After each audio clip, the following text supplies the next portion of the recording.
Charles and Michael were not brothers by blood, but anyone who met them would argue otherwise. Their friendship began on a quiet afternoon in their first year at the university. A simple misunderstanding over a shared seat in a crowded lecture hall that somehow turned into laughter, then conversation, and eventually, something unbreakable. From that day on, they became inseparable. They ate together, studied together, failed tests together, and celebrated victories like they were winning life itself. When one was broke, the other somehow managed to survive it too. When one was down, the other refused to let him stay there.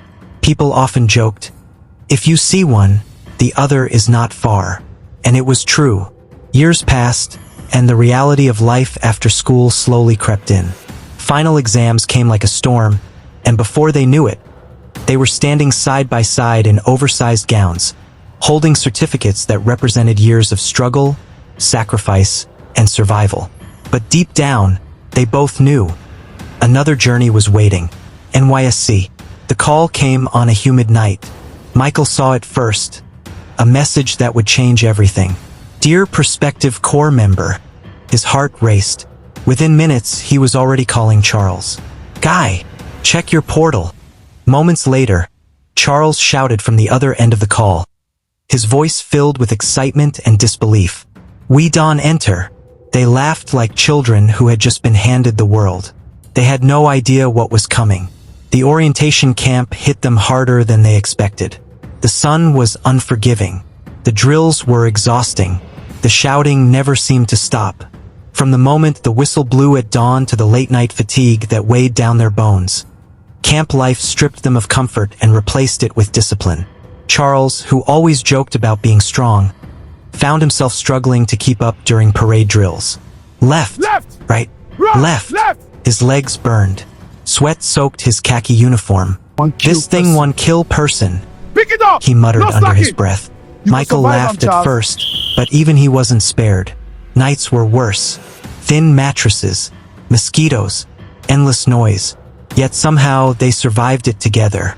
They found joy in small things. Shared meals, midnight jokes, mocking the drills they barely survived. Even in hardship, their friendship made everything lighter. 3 weeks later, they stood proudly on the parade ground during the passing out ceremony. Music filled the air. Corps members danced, laughed, and celebrated what felt like the end of a difficult chapter. Charles hugged Michael tightly. "We done finish am." Michael smiled, but there was something in his eyes. This one, nah, just the beginning. Reality hit the moment they received their posting letters. No celebration, no music, just silence. A remote village, far from the city, far from everything familiar. No stable network, no proper roads, no guarantees. Charles stared at the paper like it had betrayed him.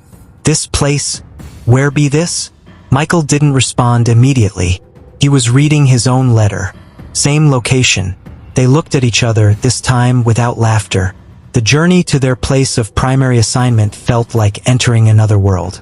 The bus was old, worn out, and filled with strangers carrying their own fears.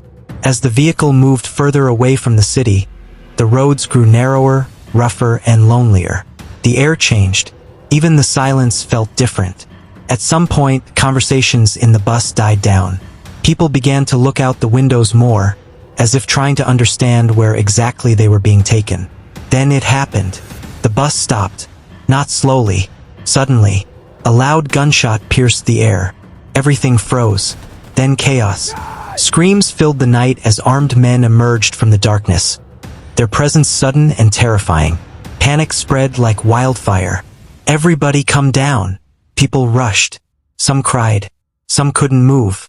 Charles felt his heart pounding like it wanted to escape his chest. Michael grabbed his arm. "Move!" They ran. Into the darkness. Into the unknown. Branches cut their skin as they pushed through the thick forest. The sound of gunshots echoed behind them, each one sending a wave of fear deeper into their bones. Charles stumbled. Hard. Pain shot through his leg. "I can't," he gasped. Michael stopped. For a moment, just a moment, fear and instinct battled inside him.